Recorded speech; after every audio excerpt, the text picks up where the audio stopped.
السلام علیکم ورحمۃ اللہ وبرکاتہ۔ بسم اللہ الرحمن الرحیم۔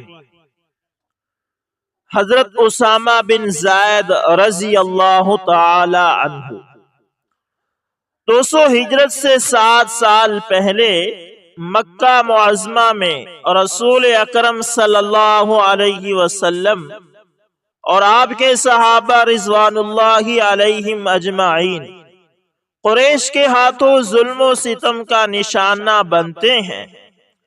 تبلیغی میدان میں مسلسل آپ پر حزن و ملال، غم و اندھو اور مصائب و آلام کے پہاڑ ٹوٹتے ہیں۔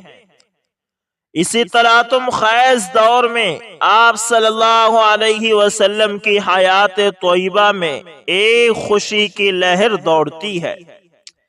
کسی نے آپ کو خوشخبری سنائی کہ ام ایمن کے گھر اللہ نے بیٹا عطا کیا ہے۔ یہ خبر سن کر آپ صلی اللہ علیہ وسلم کے روئے انور پر بے انتہا خوشی کے آثار دکھائی دینے لگے۔ کیا آپ کو معلوم ہے یہ خوش بخت نومولود کون ہے جس کی ولادت سے رسول اکرم صلی اللہ علیہ وسلم کو اس قدر خوشی ہوئی؟ یہ نومولود اسامہ بن زید رضی اللہ تعالی عنہ تھے۔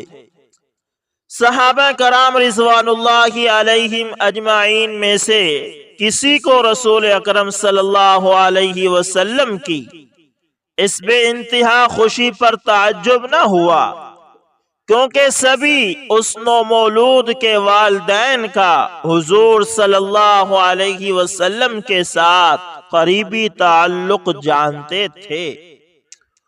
اسامہ کی والدہ برکت نامی ایک حبشی عورت تھی جو ام ایمن کے نام سے مشہور ہوئی، اور رسول اکرم صلی اللہ علیہ وسلم کی والدہ ماجدہ کی کنیز بھی رہ چکی تھی۔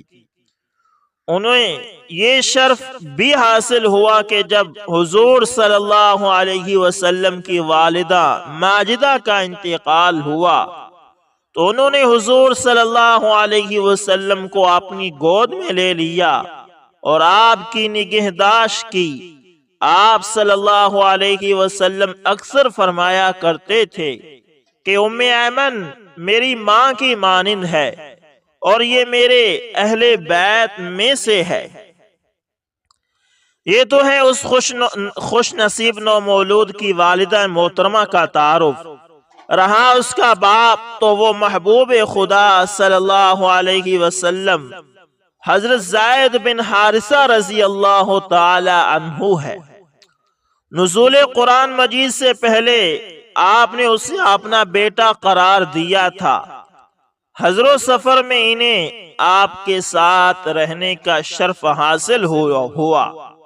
علاوہ ازیں رازدان رسول صلی اللہ علیہ وسلم ہونے کی سعادت بھی ان کے حصے میں آئی۔ حضرت اسامہ بن زید رضی اللہ تعالی عنہ کی ولادت پر سبھی مسلمان اتنے خوش ہوئے کہ کبھی کسی کی ولادت پر اتنے خوش نہیں ہوئے تھے، اس لیے کہ جس چیز سے نبی اکرم صلی اللہ علیہ وسلم کو خوشی حاصل ہوتی، صحابہ کرام رضوان اللہ علیہم اجمعین کے لیے بھی وہ خوشی کا باعث بنتی۔ صحابہ کرام رضوان اللہ علیہم اجمعین اسامہ کو لقب حب النبی دے دیا۔ صحابہ نے انہوں نے اس نومولود کو یہ لقب دینے میں کسی مبالغے سے کام نہیں لیا تھا۔ حقیقتاً رسول اکرم صلی اللہ علیہ وسلم کو ان سے اتنا پیار تھا کہ سب مسلمان اس پر رشک کناں تھے۔ حضرت اسامہ رضی اللہ تعالی عنہ حضور صلی اللہ علیہ وسلم کے نواسے حضرت حسن بن فاطمہ الزہرا کے ہم عمر تھے۔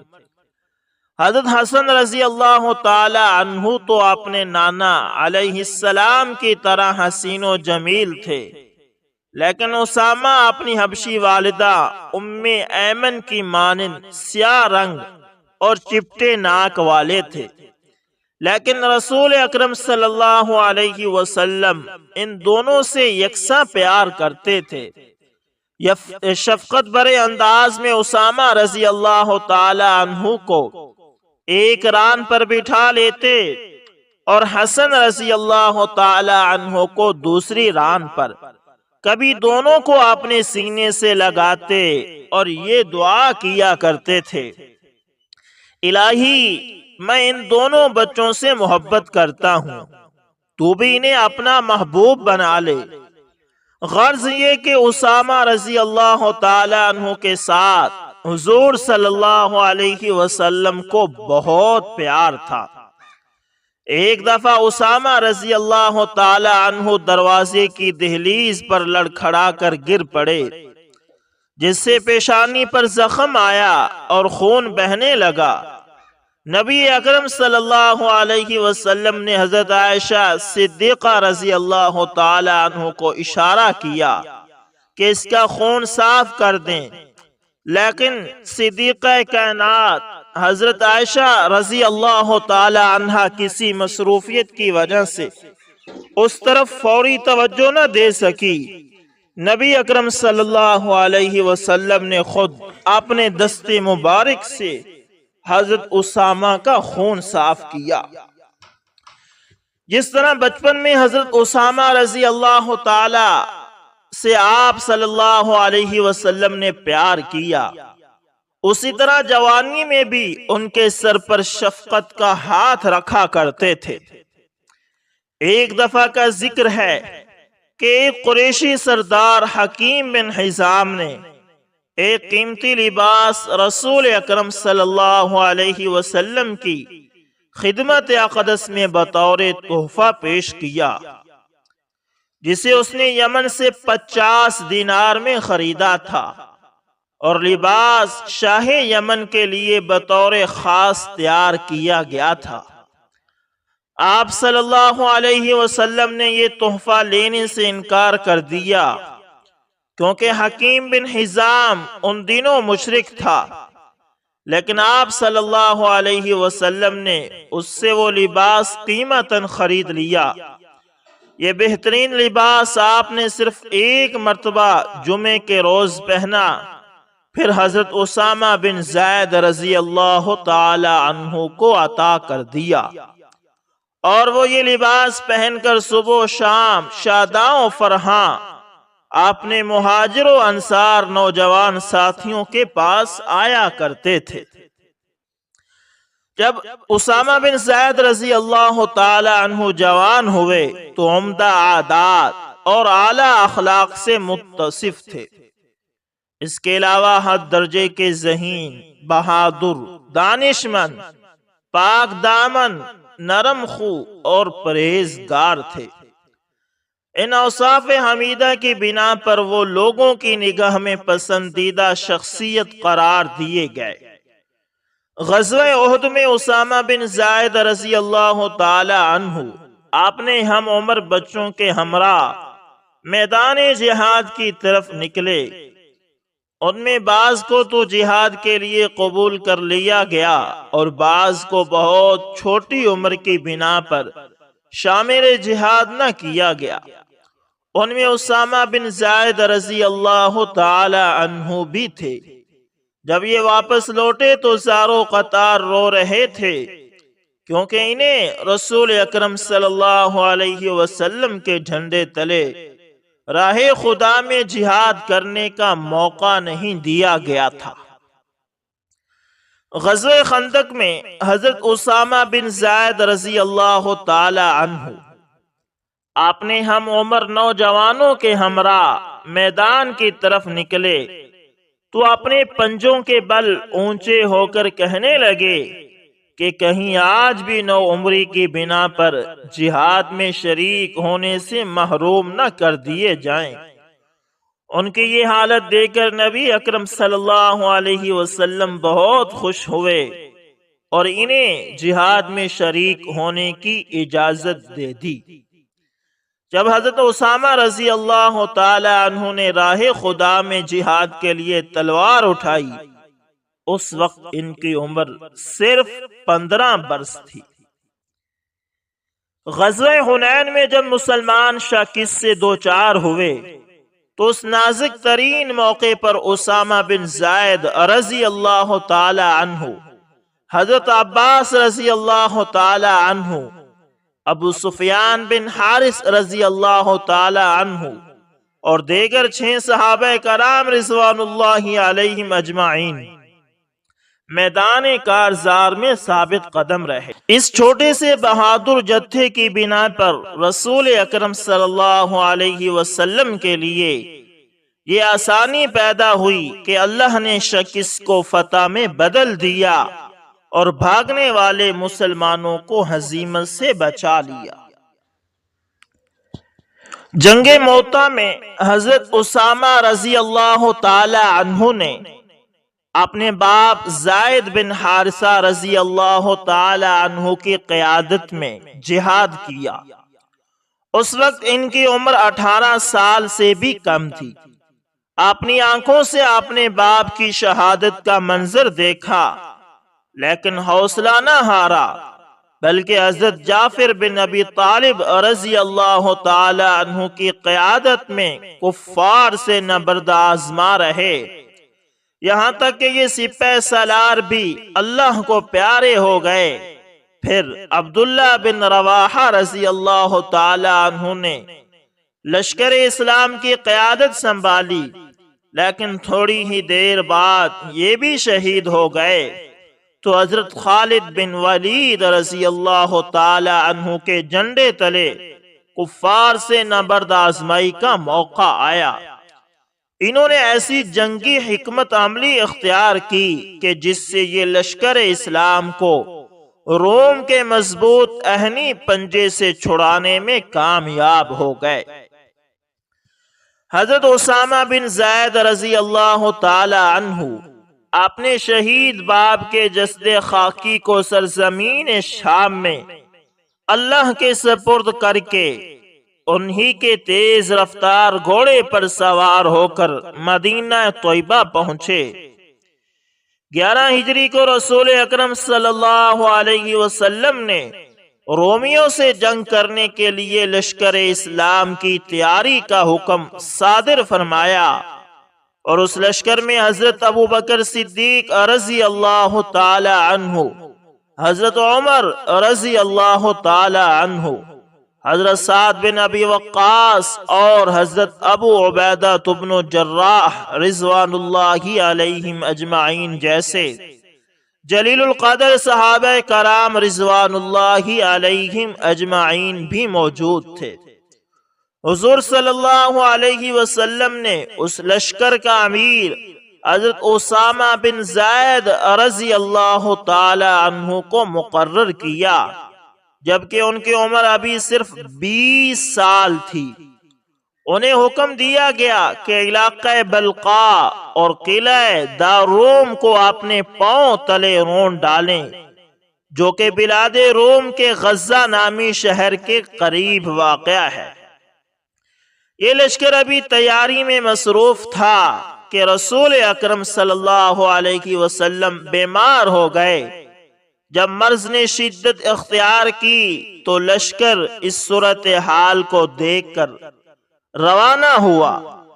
حضرت اسامہ رضی اللہ تعالی عنہ فرماتے ہیں، جب نبی اکرم صلی اللہ علیہ وسلم پر بیماری کا شدید حملہ ہوا تو میں اور میرے چند ساتھی تیمہ داری کے لیے آپ کی خدمت میں حاضر ہوئے۔ بیماری کی شدت کی بنا پر آپ بالکل خاموش تھے۔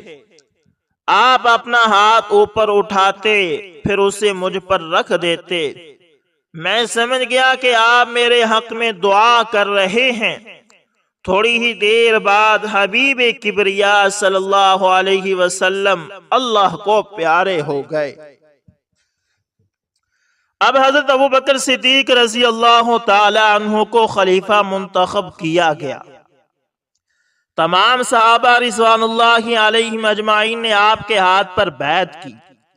آپ نے خلیفہ منتخب ہوتے ہی سب سے پہلا کام یہ کیا کہ حضرت اسامہ بن زید رضی اللہ تعالی عنہ کی قیادت میں لشکر اسلام کو اس مشن پر روانہ کیا جس کا حکم رسول اکرم صلی اللہ علیہ وسلم نے اپنی زندگی میں دیا تھا۔ لیکن انصار میں سے چند صحابہ رضوان اللہ علیہم اجمعین کی یہ رائے تھی کہ لشکر کی روانگی میں کچھ تاخیر کر دی جائے تو بہتر ہوگا۔ انہوں نے حضرت عمر بن خطاب رضی اللہ تعالی عنہ سے کہا کہ وہ اس سلسلے میں حضرت ابو بکر صدیق رضی اللہ تعالی عنہ سے بات کریں، اور ساتھ ہی یہ مشورہ دیا کہ اگر حضرت ابو بکر صدیق رضی اللہ تعالی عنہ لشکر کی فوری روانگی پر مصر ہوں تو ہماری طرف سے انہیں یہ پیغام پہنچا دیں کہ ہمارا امیر کسی ایسے شخص کو بنایا جائے جو اسامہ رضی اللہ تعالی عنہ سے زیادہ عمر رسیدہ اور تجربہ کار ہو۔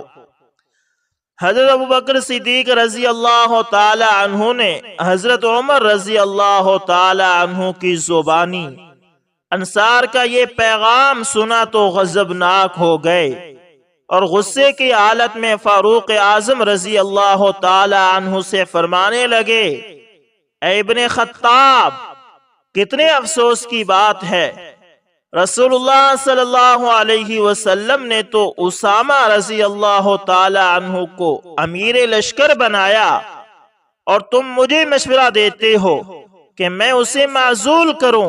اللہ کی قسم یہ کبھی نہیں ہو سکتا۔ جب حضرت عمر فاروق رضی اللہ تعالی عنہ لوگوں کے پاس واپس لوٹے تو انہوں نے دریافت کیا کہ خلیفۃ المسلمین نے کیا جواب دیا۔ حضرت عمر رضی اللہ تعالی عنہ نے فرمایا، تمہیں تمہاری مائیں گم پائیں، جلدی سے اپنے مشن پر نکل چلو، میں نے آج تمہاری وجہ سے خلیفہ رسول صلی اللہ علیہ وسلم کو ناراض کر دیا۔ جب یہ لشکر اپنے نوجوان قائد کے زیر کمان روانہ ہوا تو خلیفہ رسول سیدنا ابو بکر صدیق رضی اللہ تعالی عنہ انہیں الوداع کہنے کے لیے تھوڑی دور تک پیدل ساتھ چلے، جبکہ حضرت اسامہ رضی اللہ تعالی عنہ گھوڑے پر سوار تھے۔ حضرت اسامہ رضی اللہ تعالی عنہ نے کہا، اے خلیفہ رسول صلی اللہ علیہ وسلم، آپ بھی گھوڑے پر سوار ہو جائیں ورنہ میں گھوڑے سے اترتا ہوں۔ صدیق اکبر رضی اللہ تعالی عنہ نے فرمایا، خدا کے لیے آپ نیچے نہ اترے اور نہ میں سوار ہوں گا۔ پھر فرمایا، کیا میرے لیے یہ اعزاز نہیں کہ کچھ عرصے کے لیے اپنے پاؤں اللہ کی راہ میں غبار آلود کر دوں۔ حضرت اسامہ رضی اللہ تعالی عنہ کو دعائیں دے کر جہاد پر روانہ کیا اور کہا، رسول اللہ صلی اللہ علیہ وسلم نے تمہیں جو وصیت کی ہے اس کے مطابق سرگرم عمل رہنا۔ پھر سرگوشی کے انداز میں فرمایا، اگر حضرت عمر رضی اللہ تعالی عنہ کو میری معاونت کے لیے میرے پاس رہنے دیں تو بہتر ہوگا۔ حضرت اسامہ رضی اللہ تعالی عنہ نے آپ کی رائے سے اتفاق کیا اور حضرت عمر رضی اللہ تعالی عنہ کو وہیں رہنے دیا۔ حضرت اسامہ بن زید رضی اللہ تعالی عنہ لشکر کو لے کر چل پڑے اور اس مشن کی کامیابی کے لیے ہر وہ کوشش کی جس کا رسول اکرم صلی اللہ علیہ وسلم نے حکم دیا تھا۔ پہلے مرحلے پر لشکر اسلام نے سرزمین فلسطین میں بلقا اور قلعہ دار روم کو فتح کیا۔ مسلمانوں کے دلوں سے روم کی سلطنت کا رعب و دبدبہ ختم کر دیا۔ دیار شام، مصر اور شمالی افریقہ کو فتح کر کے بحر ظلمات تک اسلامی سلطنت کا جھنڈا لہرا دیا۔ حضرت اسامہ رضی اللہ تعالی عنہ اس مہم کو سر کر کے بڑی شان و شوکت سے اپنے والد گرامی کے تیز رفتار گھوڑے پر سوار ہوئے اور کثیر مقدار میں مال غنیمت کے ساتھ بخیر و عافیت لوٹے، یہاں تک کہ یہ بات لوگوں میں مشہور ہو گئی کہ حضرت اسامہ رضی اللہ تعالی عنہ کے لشکر سے بڑھ کر آج تک کوئی لشکر اتنی کثرت سے مال غنیمت نہیں لایا۔ جو جو وقت گزرتا گیا مسلمانوں کے دلوں میں حضرت اسامہ رضی اللہ تعالی عنہ کی قدر و منزلت بڑھتی گئی، اور یہ عزت و وقار اور عظمت و شان اور رسول اکرم صلی اللہ علیہ وسلم کے ساتھ وفاداری کے نتیجے میں آپ کو میسر آئی۔ فاروق اعظم رضی اللہ تعالی عنہ نے اپنے دور خلافت میں حضرت اسامہ رضی اللہ تعالی عنہ کے لیے اپنے بیٹے سے زیادہ وظیفہ مقرر کیا، تو بیٹے نے عرض کی، ابا جان، آپ نے اسامہ کے لیے 4000 اور میرے لیے 3000 درہم وظیفہ مقرر کیا۔ حالانکہ اس کے باپ کو وہ فضیلت حاصل نہ تھی جو آپ کو حاصل ہے، اور اسامہ رضی اللہ تعالی عنہ کو وہ مقام حاصل نہیں جو میرا ہے۔ بیٹے کی یہ بات سن کر فاروق اعظم رضی اللہ تعالی عنہ نے ارشاد فرمایا، بیٹے افسوس، تجھے علم نہیں، سنو، اس کا باپ تیرے باپ سے زیادہ رسول اکرم صلی اللہ علیہ وسلم کو عزیز تھا، اور یہ خود بھی حضور صلی اللہ علیہ وسلم کو تجھ سے زیادہ پیارا تھا۔ یہ جواب سن کر حضرت عبداللہ بن عمر رضی اللہ تعالی عنہ خاموش ہو گئے اور اسی وظیفے پر راضی ہو گئے جو ان کے لیے مقرر کیا گیا تھا۔ حضرت عمر بن خطاب رضی اللہ تعالی عنہ جب بھی حضرت اسامہ رضی اللہ تعالی عنہ سے ملتے تو خوشی سے پکار اٹھتے، خوش آمدید میرا سردار آ گیا۔ جب کوئی ان سے اس والہانہ انداز پر تعجب کرتا تو حضرت عمر رضی اللہ تعالی عنہ فرماتے، تمہیں معلوم نہیں، ایک موقع پر رسول اکرم صلی اللہ علیہ وسلم نے حضرت اسامہ رضی اللہ تعالی عنہ کو میرا امیر بنایا تھا۔ ان قدسی نفوس پر اللہ تعالی کی رحمت کی برکھا ہو۔ بلا شبہ رسول اکرم صلی اللہ علیہ وسلم کے صحابہ کرام رضوان اللہ علیہم اجمعین انسانیت کے اعلیٰ اور اکمل اور افضل مقام پر فائز تھے۔ تاریخ نے کبھی ان جیسی قدسی انسانوں کو نہیں دیکھا۔ تو دوستو، یہ تھے کچھ حالات جو حضرت اسامہ بن زید رضی اللہ تعالی عنہ کے آپ کے سامنے پیش کیے۔ آپ نے دیکھا کہ حضرت عمر رضی اللہ تعالی عنہ کیسے حضرت اسامہ کا خیر مقدم اور استقبال کرتے ہیں کہ خوش آمدید میرا سردار آ گیا۔ حضرت اسامہ کو کہتے ہیں، جب لوگوں نے پوچھا تو آپ نے کیا فرمایا کہ اللہ کے نبی نے ایک موقع پر میرا انہیں امیر بنایا تھا۔ تو دوستو، اسلام کے ذریعے اللہ تعالیٰ نے بہت سے لوگوں کو عزت دی۔ حضرت اسامہ رضی اللہ تعالی عنہ رنگ کے کالے تھے، حبشی تھے، لیکن اللہ کے نبی ان سے بہت محبت کرتے تھے، اور صحابہ کرام رضوان اللہ علیہم اجمعین بھی ان سے بہت محبت کرتے تھے۔ تو دوستو، امید کرتا ہوں آپ لوگوں کو ویڈیو اچھی لگی ہوگی، پسند آئے تو لائک شیئر کمنٹ لازمی کریں، اور اگر آپ ہمارے channel AS information TV پر نئے ہیں تو دوستو اس کو بھی لازمی سبسکرائب کریں، اور ساتھ میں بیل کے نشان کو دبانا نہ بھولیے گا تاکہ ہر نئی ویڈیو کا نوٹیفیکیشن سب سے پہلے آپ تک پہنچتا رہے۔ دوستو، ملتے ہیں کسی نیکسٹ اچھی سی ویڈیو کے اندر، تب تک کے لیے اللہ حافظ، جزاکم اللہ خیر۔